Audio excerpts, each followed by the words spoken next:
बच्चों, आज हम यूनिट 4 अध्याय 6 विद्युत चुंबकीय प्रेरण के अंतर्गत हम फैराडे के विद्युत चुंबकीय प्रेरण के नियम को पढ़ते हैं। सबसे पहले हम विद्युत चुंबकीय प्रेरण क्या है इसको देख लेते हैं। हम पिछली क्लासेस में पढ़ भी चुके हैं, फिर भी यहाँ पर जब हम इसके आंसर लिखेंगे तो हमको सबसे पहले विद्युत चुंबकीय प्रेरण क्या है यह बताना जरूरी है। तो देख लेते हैं। जब किसी कुंडली से संबद्ध चुंबकीय फ्लक्स में परिवर्तन होता है तो उस कुंडली में प्रेरित विद्युत वाहक बल उत्पन्न हो जाते हैं। क्लियर?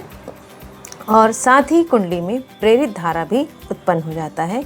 यह घटना विद्युत चुंबकीय प्रेरण कहलाती है। इसके बारे में हम डिटेल में पिछले क्लास में पढ़ चुके हैं। चलिए, यहाँ पर फैराडे के विद्युत चुंबकीय प्रेरण के दो नियम हैं। ओके, फैराडे ने अपने एक्सपेरिमेंट्स के आधार पर विद्युत चुंबकीय प्रेरण के दो नियम दिए, जिसे हम विद्युत चुंबकीय प्रेरण संबंधी नियम कहते हैं। फैराडे का पहला नियम ये कहता है कि जब किसी बंद परिपथ से संबद्ध चुंबकीय फ्लक्स में परिवर्तन किया जाता है तो उस परिपथ में एक विद्युत वाहक बल प्रेरित हो जाता है और इसका अस्तित्व उस समय तक रहता है जब तक कि चुंबकीय फ्लक्स में परिवर्तन होता रहता है। ठीक है, इसको हम अभी समझ लेते हैं। देखिए, हम इस एक्सपेरिमेंट को देखे थे कि जब हम एक चुंबक और एक कुंडली लेते हैं, जब किसी चुंबक को कुंडली के पास में लाते हैं, यानी चुंबक का केंद्र कुंडली के पास में लाते हैं, तो इस कुंडली में के चुंबकीय फ्लक्स के मान में वृद्धि होती है, यानी इस कुंडली से संबद्ध चुंबकीय फ्लक्स के मान में वृद्धि होती है। जब हम चुंबक को इस कुंडली से दूर ले जाते हैं तो चुंबकीय फ्लक्स के मान में कमी आती है। ठीक है, कुंडली से संबद्ध चुंबकीय फ्लक्स के मान में कमी आती है। यानी ये दोनों कंडीशन, जब चुंबक को हम कुंडली के पास में लाते हैं और चुंबक को कुंडली से दूर ले जाते हैं, तो इन दोनों ही कंडीशन में हम देख रहे हैं कि कुंडली से संबद्ध चुंबकीय फ्लक्स के मान में परिवर्तन होता है और इस चुंबकीय फ्लक्स के मान में परिवर्तन होने के कारण इस कुंडली में एक विद्युत धारा प्रेरित हो जाती है, जिसे प्रेरित विद्युत धारा कहा जाता है। और इस प्रेरित विद्युत धारा के पहले यहाँ पर प्रेरित विद्युत वाहक बल उत्पन्न होता है, ये हम देखे हैं। यानी कुंडली से संबद्ध चुंबकीय फ्लक्स के मान में परिवर्तन होगा तो इस कुंडली में प्रेरित विद्युत वाहक बल पहले उत्पन्न होगा, फिर उसके बाद प्रेरित धारा उत्पन्न हो जाती है। तो इस तरह से यहाँ पर इन दोनों प्रेरित विद्युत वाहक बल से उत्पन्न प्रेरित धारा के कारण इस धारामापी में विक्षेप उत्पन्न होता है। ठीक है, तो इस तरह से हम ये यहाँ पर देखते हैं कि इस कुंडली में धारा प्रवाहित हो रही है, मतलब हम धारावाही कुंडली कह सकते हैं। इस धारावाही कुंडली के पास चुंबक को यदि हम स्थिर रख देते हैं, गति नहीं कराते हैं, यानी इसके कुंडली के पास में लाना ले जाने का काम नहीं करते हैं, उसको स्थिर रख देते हैं, तो उस कंडीशन में हम देखते हैं कि कुंडली से संबद्ध चुंबकीय फ्लक्स का मान में कोई परिवर्तन नहीं होता है, यानी वह अपरिवर्तित रहता है। कुंडली से संबद्ध चुंबकीय फ्लक्स का मान कब? जब चुंबक स्थिर है उस कंडीशन में। ओके, इससे अब यहाँ पर कोई चुंबकीय फ्लक्स के मान में कोई परिवर्तन नहीं हो तो क्या कुंडली में विद्युत वाहक बल प्रेरित होगा? नहीं। तो यहाँ पर इस कुंडली में विद्युत वाहक बल प्रेरित नहीं होता है और इस कारण से इस कुंडली में विद्युत धारा भी प्रेरित नहीं होती है, यानी इस धारावाही कुंडली में कोई प्रेरित विद्युत धारा प्रवाहित नहीं होती है। इसका मतलब यहाँ पर हमको इन सभी कारणों से इस धारामापी में कोई विक्षेप प्राप्त नहीं होगा। मतलब हम ये सारे कंडीशन को शॉर्ट फॉर्म में ये कह सकते हैं कि जब तक चुंबकीय फ्लक्स के, यानी इस कुंडली से संबद्ध चुंबकीय फ्लक्स के मान में परिवर्तन होता है, तब तक ही कुंडली में प्रेरित विद्युत वाहक बल वहाँ पर रहता है और तभी तक प्रेरित धारा उत्पन्न होती है। तो इस फर्स्ट नियम को हम यहाँ पर एक्सप्लेन कर पाए कि जब किसी बंद परिपथ में, ये कुंडली देखिए आप, बंद परिपथ है, बंद परिपथ से संबद्ध चुंबकीय फ्लक्स के मान में परिवर्तन किया जाता है तो उस परिपथ से में एक विद्युत वाहक बल प्रेरित हो जाती है और इसका अस्तित्व उस समय तक रहता है जब तक कि चुंबकीय फ्लक्स में परिवर्तन होता रहता है। तो मेरे ख्याल से आपको फर्स्ट नियम क्लियर हो गया होगा। ओके, चलिए अब हम फैराडे का सेकंड नियम देखते हैं। फैराडे के विद्युत चुंबकीय प्रेरण संबंधी दूसरे नियम के अनुसार यह है कि प्रेरित विद्युत वाहक बल चुंबकीय फ्लक्स में परिवर्तन की दर के अनुक्रमानुपाती होता है। इस स्टेटमेंट को हमको प्रूफ करना है और इसके लिए फिर हम यहाँ पर देखते हैं कि हम किस प्रकार से इसको देख सकते हैं। अभी हमने वहाँ डायग्राम में देखा कि यदि किसी भी, जैसे ये स्टेटमेंट कह रहे हैं उसके अकॉर्डिंग हम देखते हैं कि किसी भी क्षण में किसी बंद परिपथ से संबद्ध चुंबकीय फ्लक्स के मान को हम शुरुआत वाला जो स्टार्टिंग वाला जो चुंबकीय फ्लक्स का मान है उसको हम यदि φ1 ले लेते हैं और कुछ समय बाद t समय बाद यदि उस उद्बंध परिपथ से संबद्ध चुंबकीय फ्लक्स का मान यदि φ2 हो जाता है, ओके, तो चुंबकीय फ्लक्स के मान में परिवर्तन, तो इस प्रकार से हम चुंबकीय फ्लक्स में परिवर्तन की दर को हम φ2 माइनस φ1 अपॉन t के रूप में डिनोट कर सकते हैं। ओके, अब हम फैराडे का के विद्युत चुंबकीय प्रेरण का जो दूसरा नियम है क्या कहता है, ये कि प्रेरित विद्युत वाहक बल चुंबकीय फ्लक्स में परिवर्तन की दर के अनुक्रमानुपाती होता है। तो इस चीज को हम देख लेते हैं। इस प्रकार प्रेरित विद्युत वाहक बल को हम E से डिनोट करते हैं और इस स्टेटमेंट के अनुसार हम E direct proportional to φ2 minus φ1 upon t लिख सकते हैं। ओके, अब इस नियतांक को हमको यहाँ पर इस जो चिन्ह है उसको हटाने के लिए हम एक नियतांक लेंगे और उसको हम k से डिनोट करते हैं। तो k हो गया ये E equals to k into φ2 minus φ1 upon t। Okay, यहाँ पर ये जो k की वैल्यू है उसको हम माइनस से शो करते हैं यहाँ। अब ये माइनस यहाँ पर क्या शो करता है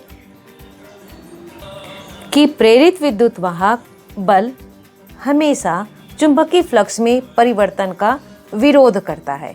ये माइनस साइन इस बात को प्रदर्शित करता है यहाँ पर। क्लियर? यहाँ k को हमने क्या कहा, एक अनुपातिक नियतांक, और यदि हम SI पद्धति में इसका मान अगर देखते हैं तो SI पद्धति में इस k का मान हम 1 ले सकते हैं। तो इसके अकॉर्डिंग इस इक्वेशन को हम इस प्रकार से लिख सकते हैं, E equals to minus φ2 minus φ1 upon t, इस प्रकार से लिख सकते हैं और इसको हम इक्वेशन 1 दे देते हैं। क्लियर? अब हम ये देखते हैं कि यदि डेल t समय अंतराल में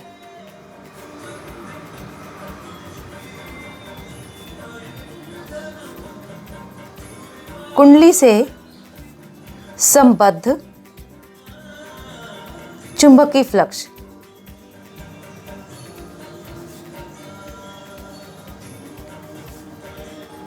के मान में हम परिवर्तन देखते हैं, तो इसको हम डेल फाई बी के रूप में लिख सकते हैं।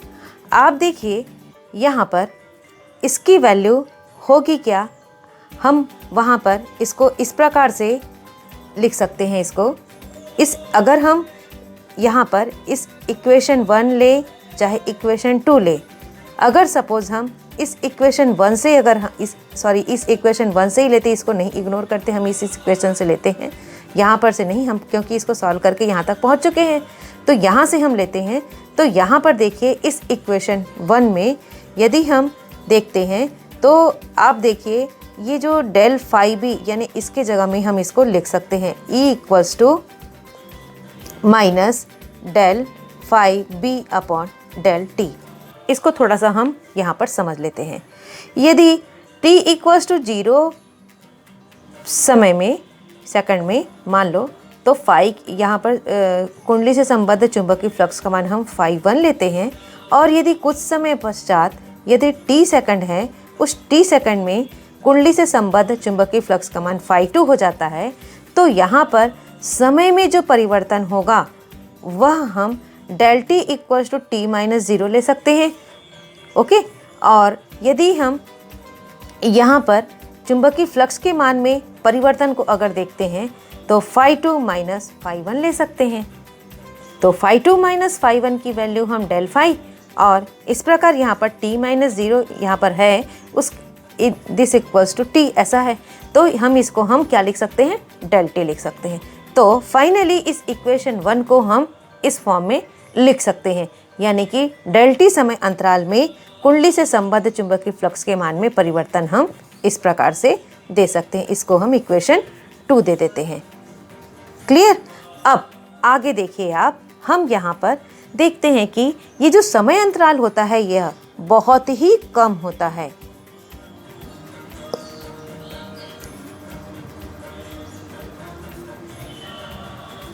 तो इस कंडीशन में हम डेल टी की वैल्यू को 0 मान सकते हैं। तो इस ऐसा जब आता है तो हम यहाँ पर लिमिट लगा सकते हैं। तो E इक्वल्स टू, यहाँ हम ये लिख सकते हैं, limit del T tends to 0 del phi B upon del T. Okay. अब आप देखिए, इसको हम थोड़ा इस तरह से भी लिख सकते हैं, del T tends to 0 minus बाहर निकाल दिए, del phi B upon del T. जब लिमिट लग गया और डेल टी टेंस टू 0 है, यहाँ पर del phi B upon del T है, तो ये पोर्शन पूरा क्या हो जाएगा, अवकलन रूप में हो जाएगा। तो हम इस तरह से इसको लिख सकते हैं, माइनस ये वाला पोर्शन पूरा D phi B upon D T. तो हम इस सेकंड नियम को, फैराडे के दूसरे नियम को इस रूप में भी लिख सकते हैं। आपको यहाँ पर ये वाला जो मैंने चेंज किया उसको इस तरह से मैं यहाँ पर बता देती हूँ, del phi B upon del T equals to D phi B upon D T. तो देखिए आप, एक फॉर्म तो हो गया इस नियम का ये वाला अवकलज रूप में, और दूसरा हम इस रूप में भी इसको लिख सकते हैं, E equals to minus phi 2 minus phi 1 upon T. Okay. अब यहाँ देखते हैं हम, ये अगर इसको हम इक्वेशन 3 दे देते हैं तो आप, और ये इस इक्वेशन यानी 3 रूप हो गए, पहला ये, सेकंड ये, थर्ड ये।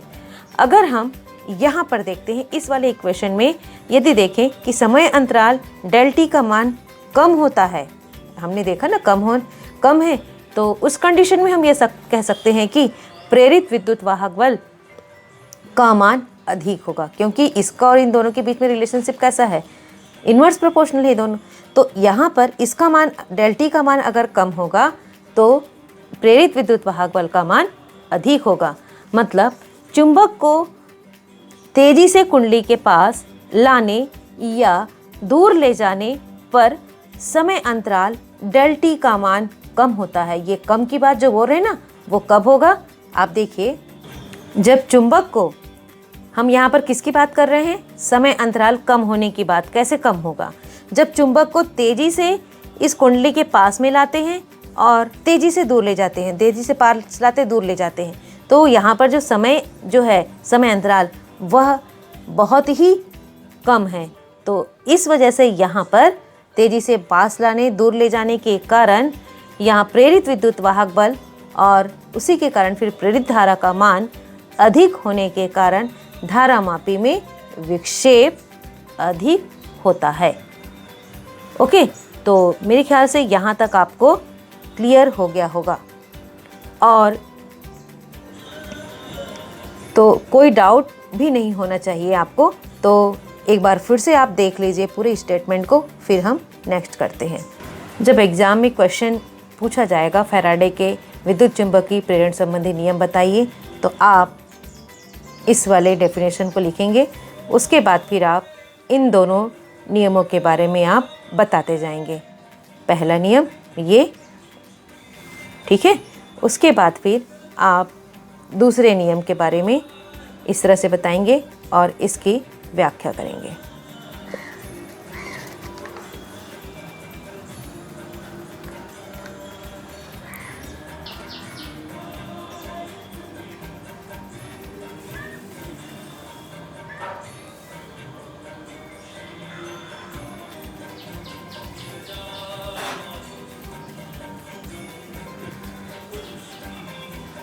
यहाँ तक फैराडे के दोनों नियम कंप्लीट हुए।